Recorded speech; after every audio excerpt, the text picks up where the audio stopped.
Hello. I need to send this message out to all of the students in my classes right now. And it's regarding unfortunately, it's looking like a very strong possibility that there's going to be a strike. And I'm very bummed, and I'll be honest, I'm a little scared. Frustrated, to say the least. And I'm going to have to support the strike if it's going to happen.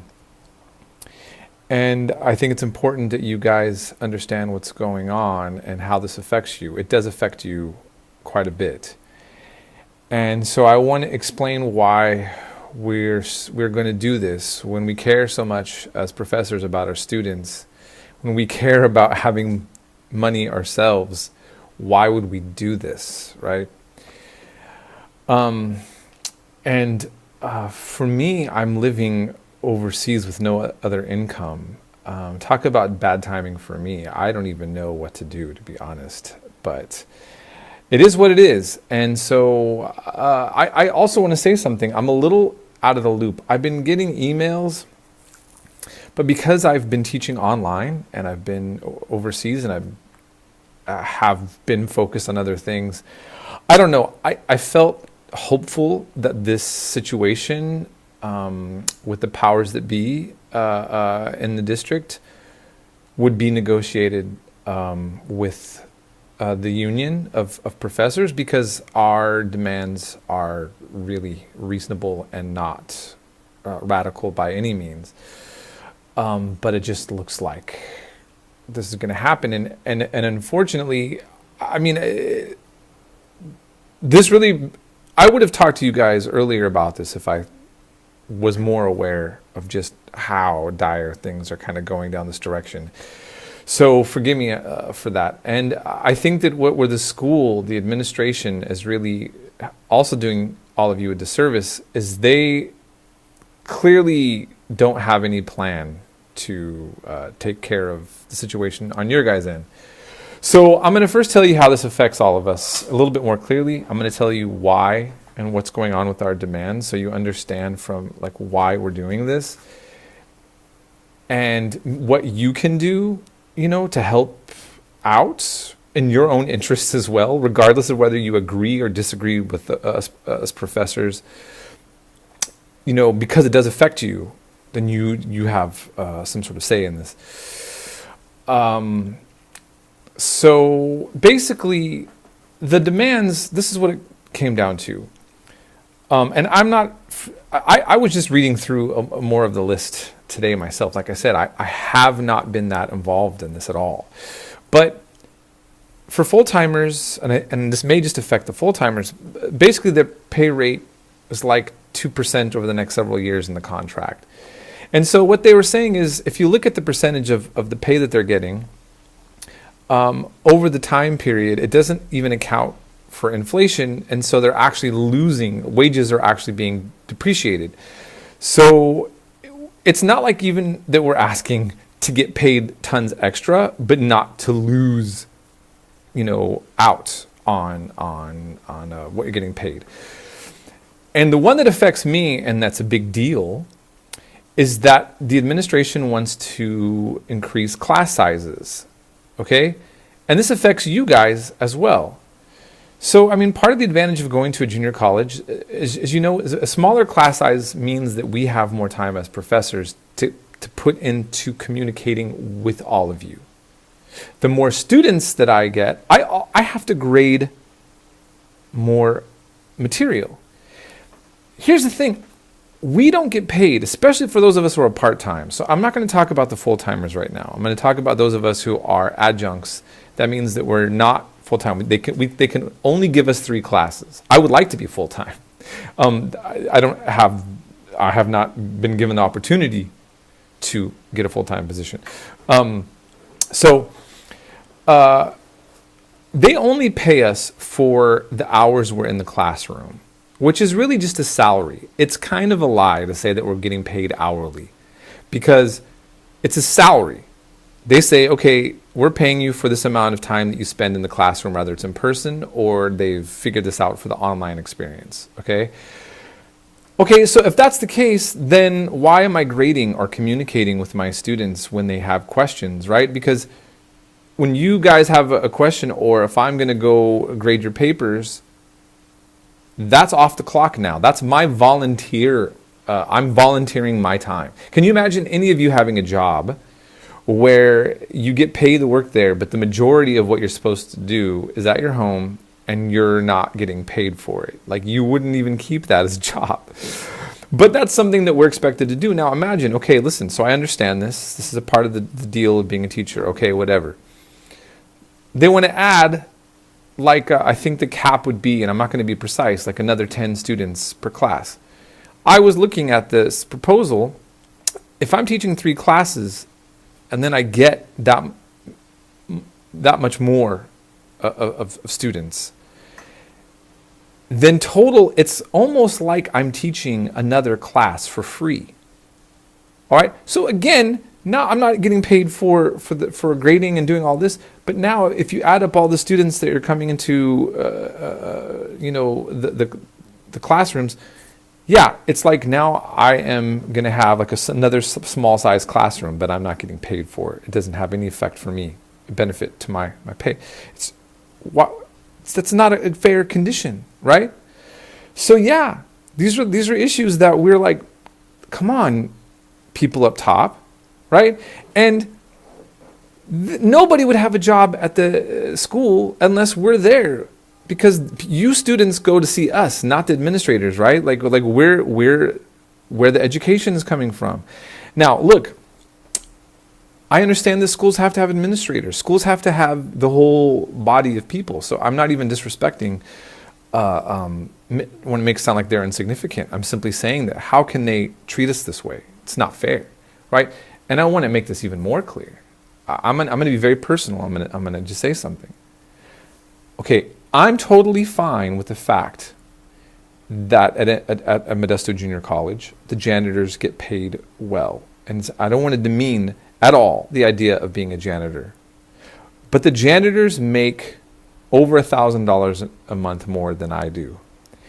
And they have a full benefit package and job security. So here's what I'm trying to tell you. That literally those of us who are the professors that are part-timers, this is for us I'm talking about those of us who are part-timers. If I chose to be a dispatcher that only requires a high school education, or I don't even think it actually requires that to be a dispatcher, which also makes about $1,000 more an hour than myself.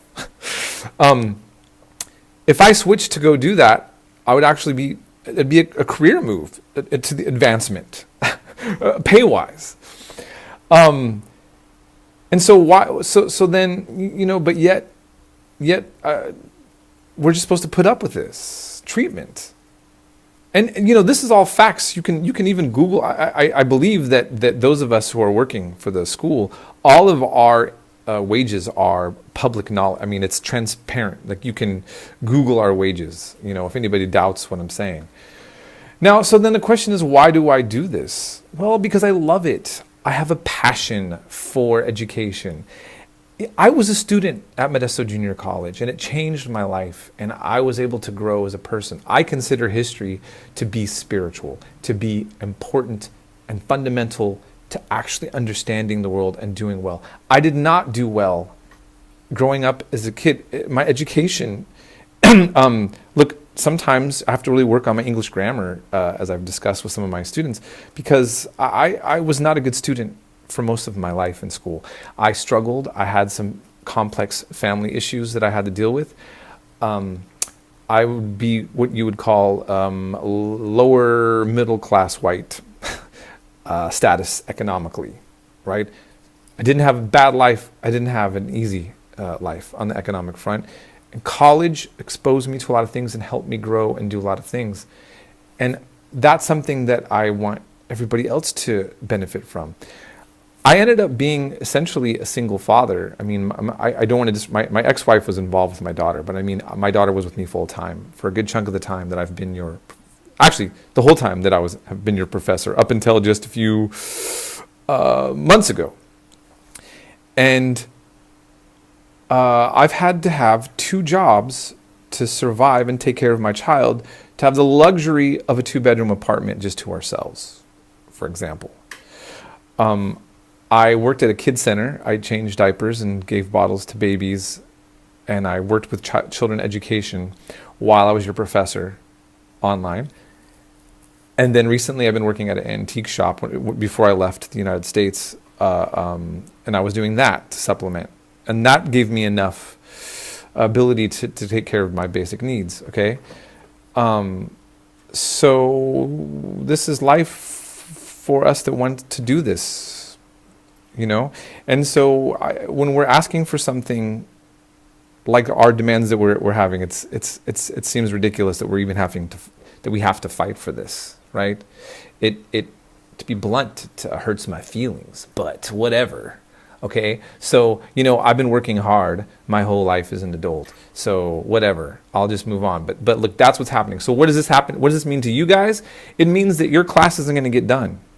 If we have to strike to get the basic fairness that we're asking for, that means I do not grade anymore. Because apparently we're not that valued. Apparently having professors around, does the district have backup? I mean, you know, they're all taken care of, so they don't need us. So if we just stop writing letters of recommendation, if we stop grading, then apparently they have some backup. Do they have backup? No, they don't have backup, because they need us. So just take care of us. That's it. So here we are, and this affects all of us. And I'm sorry for all of you. This is but this is what it's coming down to, you know. I don't know. It's ridiculous. So if you are upset about what it's going to do for you, if you need these classes and you're upset that your time's been wasted, you know, if they don't figure this out and we have to go on strike, write to them. I'm going to provide you some links to talk to the folks in the district and tell them how you feel. I mean, I believe there exists groups organizing with students that on campus to address this. Again, I'm a little out of the loop over here in Thailand, and I want to say something again. I'm sure it looks like I'm the high baller doing the world travel. Okay, I want you to understand something. Okay. I'm 44. I've never been able to travel in my life. I've been teaching world history. I feel like a fraud, like I never saw the world. So when my daughter moved out after taking care of her all these years, and she moved out with her boyfriend, I sold almost all of my stuff. And I lived with my cousin and his wife in Portland to save up money. That's what I had to do to be able to travel. And even after all of that, I started with Iceland. I went to Denmark, Sweden, Germany, came to Thailand. When I came into Thailand, I had $100. $100. That's after selling all of my stuff, and that's after saving at my cousin's. And then how did I survive? Because I got paid, because I'm working online. So what am I saying? I came here with the basic minimum, and I've been staying here living for free at my cousin's in Thailand, and Thailand's very affordable. That's how I've been doing this. So I just want you to know that if I'm going on strike, you know, I'm just letting you know that you know, I don't have this massive surplus of money, you know, and I don't want to do this strike. And it is going to affect me drastically, but I believe in solidarity. Workers have to stand together, and we have to take care of each other, because we live in a world where people in power just seem to keep doing this more and more. This is a trend that happens in history. This is why I teach history. Listen, I want to say this as well, and I need to really, and I'm sorry if I'm taking too long. But there is a trend going on in America, and Americans need to understand this, okay? I'm telling you as a person who studies history of the United States and teaches it, and who has now been looking at Europe and seeing what's going on over here in Asia, okay? All right, you're duped. We're brainwashed that our working conditions that we have are some of the worst in the developed world. I'm talking about if we compare it to European nations that are systems that are more equivalent to ours, okay? Thailand's a little bit harder to compare because it's really quite different in so many levels. It's a monarchy. It's ruled by the military right now. I mean, it's very different, right? But I'm talking about like Germany, France, UK, places that are Western nations like ours, okay? The workers have it way better. And you know why? Because they think collectively on an economic level so that they can enjoy their lives individually. If you get sick, if you lose your job for whatever reason, these things are covered. You're a single parent, you need childcare, it's covered. And it's covered in your taxes. And yes, they do pay a lot of taxes. And you know why Americans don't like to pay taxes? Because we don't see the results for it. Look, I always accuse this, the Democrats do social programs wrong. And this is what I mean. If you don't work, you get all of the programs. If you work and barely have a great job, you don't qualify for many of the programs. So a working class person says, oh my God, socialism, the welfare state, it's terrible. I can't stand it. And so you buy into this idea that a nation state doesn't need any kind of social program, that nothing works together, and you go the route of the Republicans. Okay, that is inconceivable in Europe. If somebody says they're conservative or right-wing in Europe, I would put money, I can't say for a fact, that there's no political party in Europe that tries to end universal health care, which they all have in Europe. Okay, that right?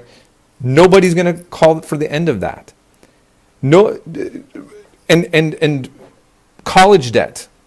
I owe $80,000 and growing. I don't know anybody in Europe who has debt like that for college. When I tell them that the ambulance costs $2,000, they can't believe it. But do you know why we're suffering like this? Do you know why wages are so depreciated? Do you know why that we're potentially going on strike here? Because there's a trend of a reduction of the rights of workers here. And I saw Steve Bannon, who's been going on TV. He worked for Trump, okay? And look I'm not advocating Democrats or Republicans. I'm just going to call it all out. He says he wants to help he's into the worker, he supports the workers, and he wants to bring us back to 19th century conditions. I couldn't believe he said that. I watched him in an interview. If you learn U.S. history, if you see the conditions of workers in the 19th century, it was terrible. That's when we had child labor. That's when we worked 14-hour days. Like, what are you talking about? Go back to the 19th century. Yeah, and you know what? I've heard warnings by people decades ago, when I was a student at MJC, saying that the political elites are trying to reduce us to 19th century conditions. It's called third world status, okay? And, the Democrats and Republicans both are duping us into thinking that better conditions are impossible. Just look to the outside world. You watch CNN and Fox News and all this garbage, and look how we are. And you know what they pitch us on? We're having, this racial tensions. You know why? That's the thing. Elites always, they like divided people. So, we have culture wars. So the conservative white Christians and the undocumented workers and people who want this right or that right, no one can get along, and they pit us against each other, when the reality is we're all just being screwed over. And I'm not saying that our own those things that matter to us don't matter. That's not what I'm saying. But what I'm saying is that we live in a society that's not a theocracy. It's not a monarchy. That you do have liberty. If you have liberty and you have all these rights, then that means that your neighbor is going to think very different than you. And this is always going to be a challenge, okay? It's not the problem of multiculturalism. It's a problem of having a free society where people can actually have a different view than you. And so now we have to deal with it. But in the middle of that, we can't even take care of ourselves healthcare-wise, like together, right? I don't know. It's ridiculous. Just the whole situation makes me mad. I'm going to show you some clips underneath as well. So I'm going to give you some emails that you can look at. And I just wanted you to see, to understand that again, we shouldn't have to be going through this. So maybe I'm going off on too many different things. Back to the strike. it's going to have to happen unless things change, and it shouldn't have to happen. And I'm sorry to all of you that you're being affected. Hopefully, this one thing can get resolved, and hopefully, our country can actually, that those of us who are out here can stop being duped to working against our own interests. Yeah, I want everybody to look at workers' conditions of the average person in 19th century America. If you want to go back to that, don't worry. The people in power are helping make that happen. But I don't think that's what you want. That's not what I want. And if we don't want that, then we all have to be unified and stick together, even if we have to make sacrifices. Like me, don't know what I'm going to do, but if I cut my funds off while I'm floating around in Europe to try to support my fellow professor to have a better quality of life, then that's what you do. That's what we do. We take care of each other.